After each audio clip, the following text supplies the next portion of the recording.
प्यारे दोस्तों, doctor BK Chaudhary, National Mineral Development Corporation, Hyderabad Masab Tank में 4 मार्च 1991 को ज्वाइन किए। और उस कंपनी का उद्देश्य था, मेरी माँ कंपनी बोलिए, NMDC मेरी माँ है। उसने इतना कुछ दिया कि आज जंगल में मैं मंगल कर रहा हूँ। कुछ नहीं मेरे पास, लेकिन उस माँ का आशीर्वाद से एक छोटा सा घर बनाया और उसमें मैं रहता हूँ। और वो सबसे बड़ी दौलत है। दुनिया की कोई भी मंजिल या कोई भी दुनिया का महान से महान विशाल भवन भी इसका बराबरी नहीं कर सकता है। ये मेरी माँ NMDC की देन है।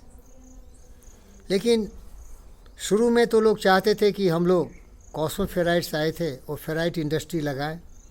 हम लोगों ने लगाए। मेरी पत्नी डॉक्टर वंदना झा टेक्नोलॉजिस्ट थी और मैं थ्योरेटिकल मास्टर था। लेकिन कुछ दिन में ही लोगों का जो रुझाव और सुझाव और दिलचस्पी थी फेराइट में कम गई और पॉलिटिक्स ज़्यादा होने लगा। हमको कभी भी इंचार्ज बनने नहीं दिया गया, क्योंकि मैं कॉस्मोफेराइट को चला के आया था। एक फेराइट कंपनी का मैं और मेरी पत्नी डॉक्टर वंदना झा दोनों चलाते थे। यहाँ मैं चलाने की भरपूर कोशिश की, लेकिन लोगों ने मुझे अवसर ही नहीं दिया। तो एक मोहम्मद जलील को उठा के ले आया CEL से। उसका कारण था कि मुरली मनोहर जोशी उस समय एजुकेशन मिनिस्टर था और PR त्रिपाठी NMDC का CMD था। तो दोनों ब्राह्मण थे, इसीलिए दोनों में संबंध था। और मोहम्मद जलील, मियाँ जलील, किसी तरह से मुरली मनोहर जोशी से जुड़ा हुआ था। वो चिट्ठी लेके आ गया और त्रिपाठी नतमस्तक हो गए, चरण छू लिए जलील का, और मेरे सर पर वो पहाड़ का बोझ डाल दिया, हिमालय का। मेरे जो सपने थे कि मैं ज़िंदगी में कुछ बेहतर से बेहतर करूं, NMDC में जो न्यू प्रोडक्ट डेवलपमेंट डिपार्टमेंट था उसको कॉस्मोफेराइट के बराबर में लाऊं, उसके साथ कोलैबोरेशन भी कर रहा था। क्योंकि चीफ टेक्नोलॉजिस्ट डॉक्टर वंदना झा और मैं मार्केटिंग डायरेक्टर दोनों बहुत कुछ कर सकते थे। लेकिन जलील की तानाशाही मुझे पसंद नहीं था। मैं उस समय कम उम्र का था, इसीलिए मैं भी थोड़ा महत्वाकांक्षी था। मैं खुद बहुत कुछ करना चाहता था। मैं किसी बरगद वृक्ष के अंदर, जैसे वो पेड़ के नीचे देख रहे हैं, जंगल झाड़ की तरह जीना नहीं चाहता था।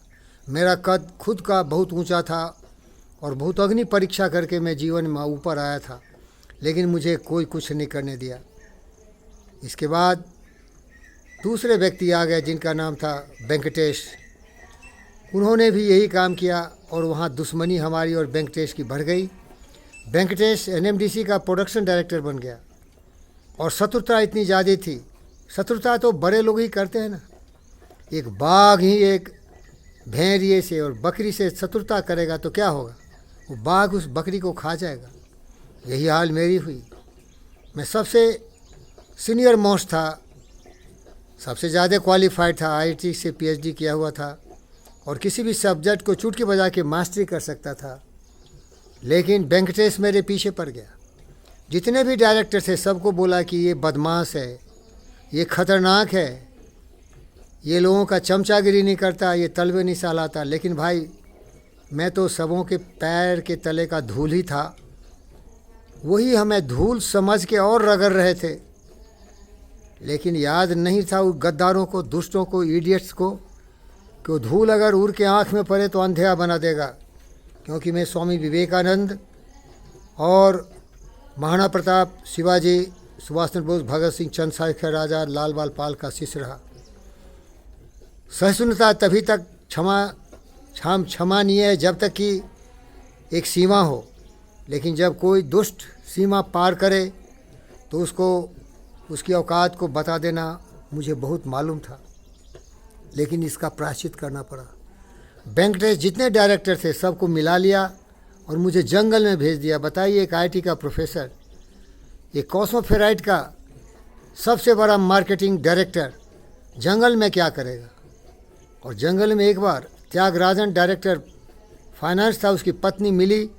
सुबह सुबह घूमते तो वो मुझे जानती थी, क्योंकि मैं एक बहुत ही प्रसिद्ध व्यक्ति था एनएमडीसी में R&D का हेड था।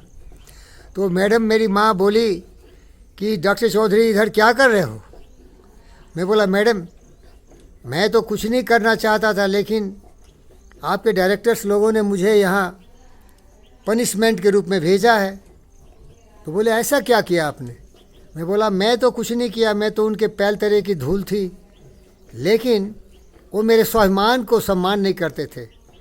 वो गुलामी पसंद करने वाले लोग हैं और गुलाम देश में पैदा लिया, इसीलिए वो गद्दार गुलाम बनाने और गुलाम पालने में विश्वास करते हैं। लेकिन मैं तो स्वतंत्र भारत में पैदा लिया। मेरी छवि रही विवेकानंद, सुभाष चंद्र बोस, भगत सिंह, चंद्रशेखर आज़ाद, लाल बाल पाल, ऐसे सुरमाओं का जो गुलामी कभी पसंद नहीं किया। इसके लिए उन गद्दारों ने वेंकटेशन, त्यागराजन, उपाध्याय, जोशी था पर्सनल डायरेक्टर, इन भरुओं ने मुझे दूरबीन से तो नहीं देखा, लेकिन माइक्रोस्कोप से देखा, उल्टा लगा लिया। तो अपने आप को विशाल देखता था, साक्षात ब्रह्मा का अवतार, और मुझे एक कीड़े मकोड़े समझता था। मैंने झट से पटक के पलट दिया उस माइक्रोस्कोप को, दिखा दिया विराट रूप कृष्ण जैसा। बेटे गुलाम पालने की आदत है ना, तो कहीं और जाना, मुझे गुलाम मत बनाओ। बहुत दुख झेला भाई, मैं प्रैक्टिकल नहीं था। इसका एक कारण ये भी था कि मैं कोई हिजड़े नहीं थे ना, मैं भी तो सूरमाओं के श्रेष्ठ महावीरों की श्रृंखला में अपने को शिवाजी और महाराणा प्रताप समझता था। फिर ये मुगली राज के अकबर और ये साले औरंगजेब मुझे क्या बिगाड़ सकते थे। मेरे दोस्तों, मैं एनएमडीसी के डायरेक्टर और चेयरमैन से अनुरोध करता हूँ कि आपके यहाँ जो भी हमारे कार्यकर्ता हों, झाड़ू मारने वाली बहन और बेटे, वहाँ से लेकर डायरेक्टर और चेयरमैन तक सब बराबर हैं। सबों का सम्मान होनी चाहिए और किसी को चुगली शिकायत करके उसको अपमानित मत करो। कोई भी व्यक्ति इस पृथ्वी पर पैदा हुआ है, वो सारे ज्ञानवान, विचारवान, बुद्धिमान है। आप उनमें लीडरशिप पैदा करो, आप उसमें भावना पैदा करो, देशभक्ति की भावना, राष्ट्रभक्ति की भावना, स्वाभिमान, और सबको एक साथ लेके चलने की आदत डालो। और नरेंद्र मोदी से तो सीख ही सकते हो, सबका साथ, सबका विकास, सबका विश्वास। भाइयों बहनों, माफ़ी चाहता हूँ, मैं वैसे ही हूँ। मेरा नाम है डॉक्टर BK चौधरी।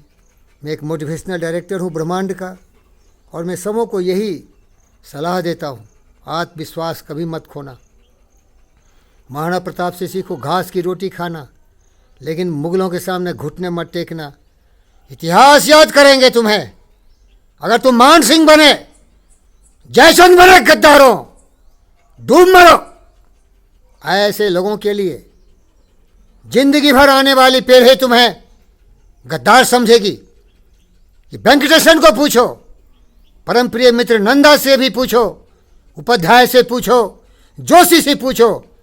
जब मेरी झलक देखता था सालों की मूत उतरती थी, क्योंकि मैं सत्य के रास्ते पर चलता था। एक भोला भाला बच्चे जैसा था, लेकिन स्वाभिमान था इस महापुरुषों की तरह। धन्यवाद भाइयों।